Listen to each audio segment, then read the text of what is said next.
Good morning, weirdos. And yes, I'm filming this at like 9:30 a.m. and it's very weird because I'm not usually up at this time. My professor for my class at 8 a.m. decided to cancel class at 5 a.m. So I woke up to class, logged in, no one was there, and now I can't go back to sleep.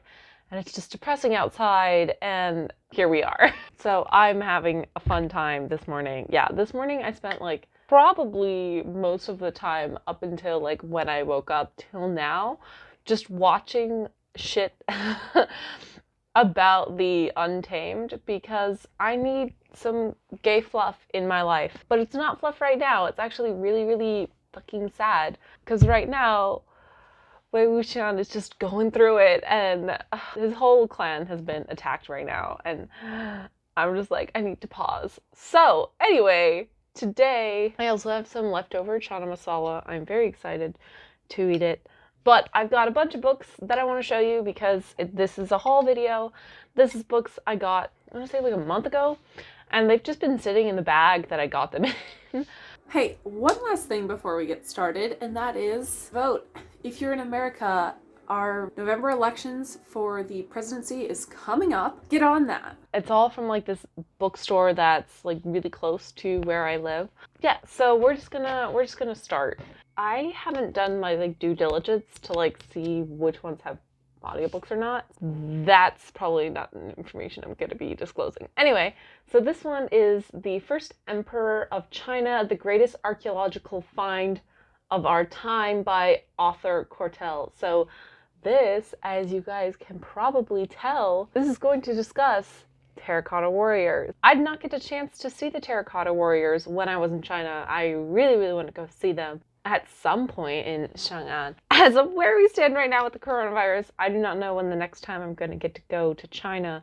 And that is just a reality that is slowly setting in, and it makes me depressed. But I saw this and I was just like, God damn it, I need to get this book because I want to know more about Chinese ancient history. That's not something I know a whole ton about. I'm learning more about China's modern history, but it's stuff like this that I feel like I want to know more about, and hence why I got this. This next book is A History of the Original Peoples of Northern Canada, and this is by Keith J. Crow, who is like, I don't know if he was an anthropologist, but he was working in a very like anthropological role. He did a lot of work with the Algonquian, Athabascan, and the Inuit. And this basically, I'm reading this for the Indigathon, so I'm really excited to start that and get that cracked open. Oh my god, I have all the piles of books that I'm going to be reading in November, and I just want to start them, and I can't yet, and that is sad. So I'm really excited because not only is this gonna talk about the cultures of these people, but it's also going to give a bit of Canadian history, like through their eyes, which I think is really, really exciting. And I know this one particularly does not have an audiobook. So the next book I got is Claude Levi-Strauss, The Father of Modern Anthropology by Patrick Wicklin. And I have some of Claude Levi-Strauss's work, and I've discussed him in some of my classes, but it'd be nice to like look at kind of like a popular like biography of Claude Levi-Strauss. He was like very foundational in how he interpreted things and a way to interpret culture. I got that for this reason. Yeah, I have very low bars in terms of what it takes for me to buy an anthropology book. The next book I got is Wuthering Heights by Emily Bronte. I watched the movie a while ago with my mom and didn't get the appeal. Maybe actually reading the book will help. Here we go. Plus, I just haven't read any Bronte at all yet, so I need to read more. So this is adding to my Bronte collection, so I hope this will help me read more Bronte. I accidentally bought another copy of Persuasion by Jane Austen. This is Native Son by Richard Wright. It's it's a classic, and this talks about an African-American man who is wrongly accused of, what was it, like murder and rape. It's set in Chicago in the 1930s, so that sounds like fun. Y'all know I'm from Chicago. Plus, I've heard like whisperings about it, and I want to know more. Plus, I just need to read more diverse classics in general. Next book I got is The Mexican Revolution by Alfio Gili. Welcome to me not being able to pronounce things at all. And this talks about the Mexican Revolution. I think this isn't just like a story of the revolution. I think that the author like does some analysis on it and like critiques on it too. Don't know, haven't read it yet. I'm excited to read this one, and this is why I got this one. Oh, okay. So this next one I got is Crime and Punishment by Fyodor Dostoevsky. I can do Russian. Oh my god, I cannot do Russian.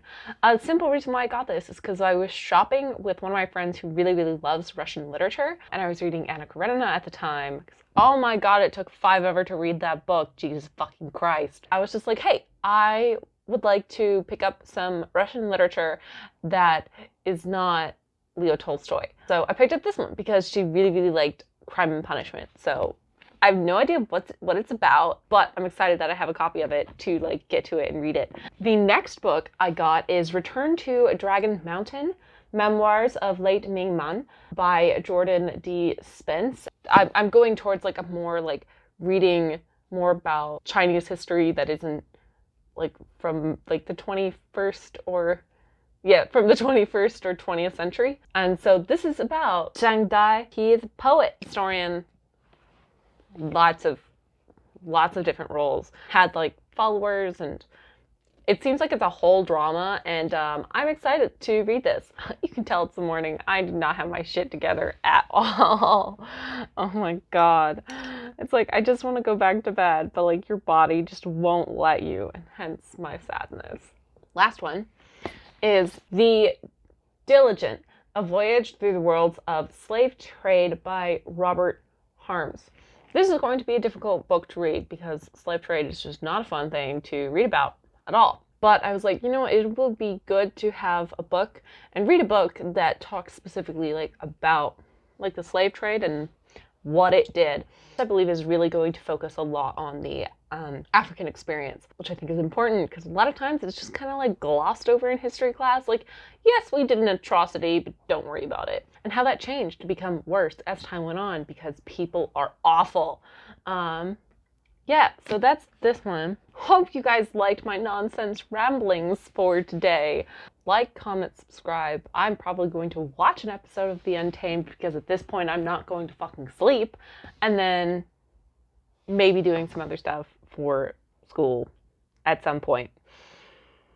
God, I wish I could just go to sleep right now. And I can't, and that is such a fun feeling. But hey, maybe this whole experience will correct my sleep schedule because that has been really off for many weeks, and it has not been fun at all. All right, goodbye.